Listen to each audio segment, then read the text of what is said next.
Before we begin this podcast, please be advised that the following episode contains language that some listeners may find offensive and inappropriate.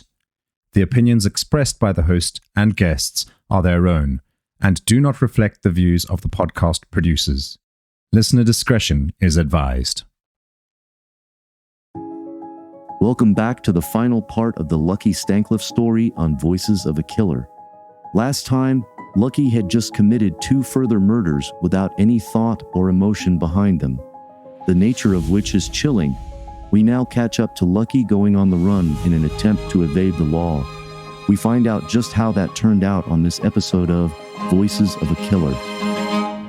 Where'd you go after that? I went on a spree. That's when I took off. That's when I robbed all the way from Kansas City to New York City, turned around in New York City, and robbed all the way back across the United States to L.A., where I got busted in L.A. and then extradited back to Missouri. Was it mostly just holding people up, with a weapon and taking their money? No, I was pulling pretty decent scores. I came back to prison with a little over $80,000. Wow. So you get all the way back to New York. Did you have any kind of close calls where people fought you and you couldn't get the money, or was it all pretty easy just going in and robbing people? Well, I picked certain ways to rob people where I didn't have to hurt people. And how's that? What I did was notice that the times had changed since I'd been out there, and a lot of the banks and so forth had drop boxes on the back side of it. And a lot of times you'd see the backside would have sidewalks, going that way and so forth in different towns and so forth. And people would pull up at nighttime and they would be to drop their money in the box after their business closed. Yeah. Mm-hmm. And so I would set myself in a position to where I could get these people before they drop the money in the box and get the money and get away. I did pretty good. Yeah. Whenever you're on this spree, did you kill anybody else? No, just those 2 people. So you get all the way to California. It shows in this article that you got pulled over for drinking and driving. You didn't put up a fight? Yeah, I was drunk. I couldn't even hardly remember the police chase or the crash or anything else. Yeah. So did you plead guilty or not guilty to those 2 murders? I pled guilty to both of them because I did them. There wasn't no doubt about that. And now you confess to the other murder decades ago. Yeah. I've told people about that over the years while I was locked up, so I'm sure they know about that. And there's just to check, there's no other ones you want to give closure to a family? No, there ain't no more. Why Lucky ended up in California remains unclear.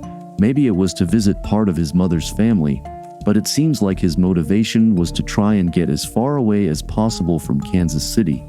Traveling from coast to coast, he eventually got pulled over in Los Angeles.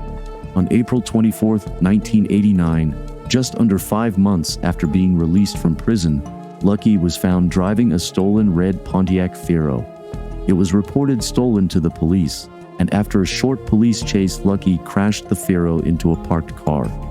As the officers approached the car, Lucky climbed out of the car, and according to the officer at the scene, he poured out a can of beer right in front of them. As Lucky admits, he was really drunk.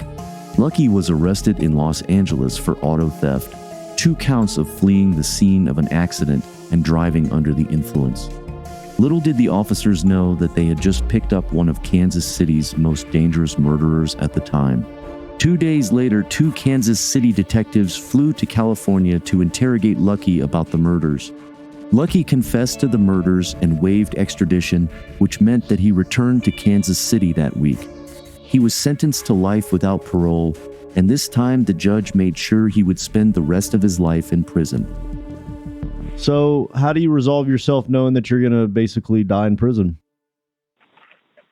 Well, right now, I write a daily column. I pick out a word and I write a real positive and productive and on a daily basis, Do you still denounce God and religion and all that? There's no such thing as a God. I realize that people's brainwashed into believing that. I believe you. I'm on your. I believe you. I don't get mad to where I want to go rob people because of it, but I do. I don't either. It ain't me not believing in God. Ain't got nothing to do with the robbers. Well, it kind of sounded from the beginning that once your friend passed away, you got to a place where you were very angry, and that's what gathered. that's when I realized there wasn't no such thing as a God. Sure. No, I mean, I'm not a believer either, so I agree with you. I don't understand how people latch on to it with literally all the information, all on my daily columns that I write now. It's all real good common sense, and it's real positive and productive and focused. How can I get? Yeah. Well, how can I get a hold of those columns? How can I read it? Well, you got a place I can email to? Yeah, whenever I put you on the list to pay you, you can email me. I'd like to read it. Okay, well, I write some pretty decent stuff nowadays. I'm a real positive person. Well, I like good writing, so if you want to pick something out that you really enjoy, I can actually post it up on my Patreon page for people to read as well after they listen to the story. Yeah. Lucky's life in prison has been marked by significant personal evolution and introspection. Despite the harsh realities of his environment, Lucky has found a way to channel his experiences into a form of productive self-expression. He spends his days writing daily columns filled with common sense, positivity, and a focused outlook on life. His writings, he claims, are rooted in a pragmatic and realistic perspective, devoid of any religious or spiritual beliefs.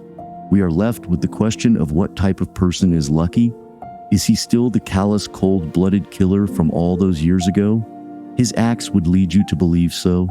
His anger and disenchantment with life began when he lost someone who he deeply loved and caused him to question the very fabric of existence, leading to him believing that society had failed him.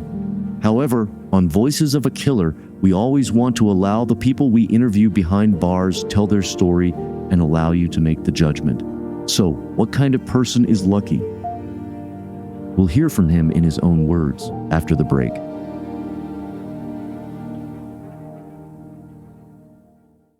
Is there anything that you would like to tell the public about you? Because what they hear is, wow, you kind of are an angry person, and you killed several people. What would you want people to think about you?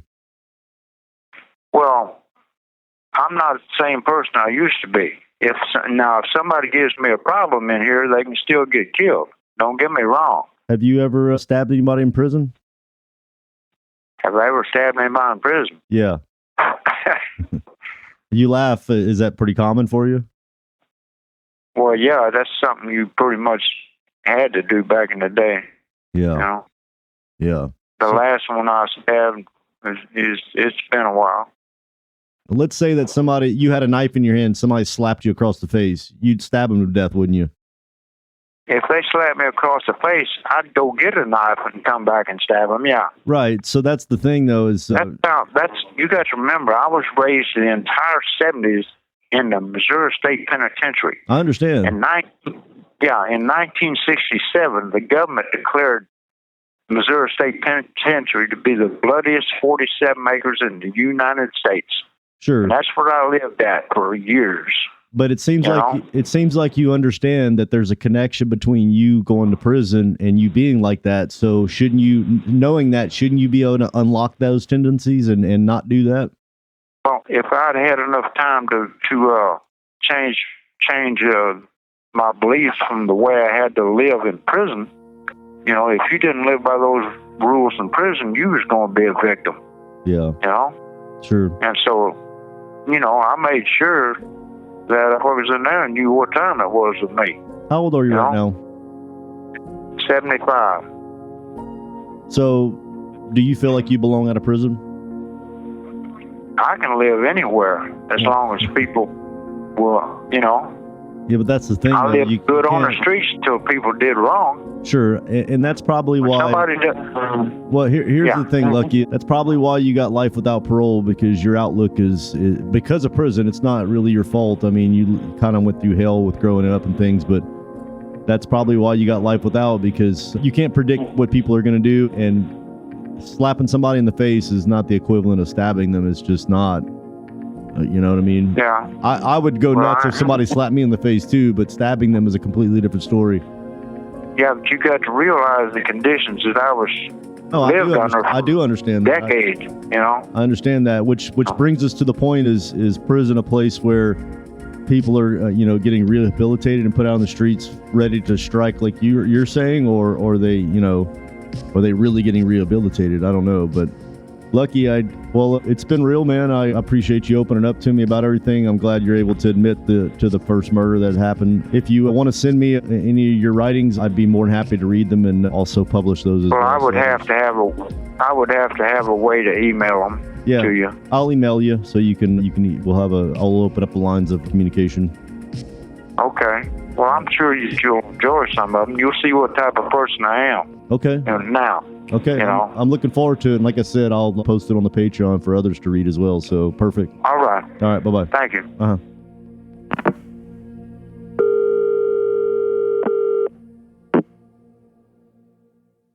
On the next episode of Voices of a Killer.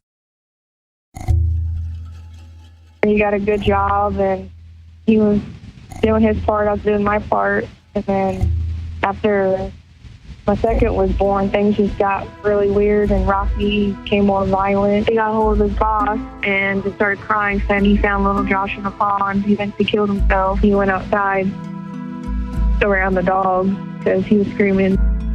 Do you feel like you played a part in this guy's death? I was just doing it because I was told to and I was scared. I didn't think that it would go that far. I did get in a fight with the victim, and I felt like they had me and I had no other choice. I want to thank Lucky for his contribution today. His ability to be open and honest is what makes this podcast so special. That's a wrap on this episode of Voices of a Killer. A big shout out to Sonic Futures, who handled the production, audio editing, music licensing, and promotion of this podcast. If you want to hear more episodes like this one, make sure to visit our website at voicesofakiller.com. There you can find previous episodes, transcripts, and additional information about the podcast. Lastly, if you enjoyed this episode, please consider leaving us a review on Spotify, Apple Podcasts, or wherever you get your podcasts. Your feedback helps us improve and reach new listeners.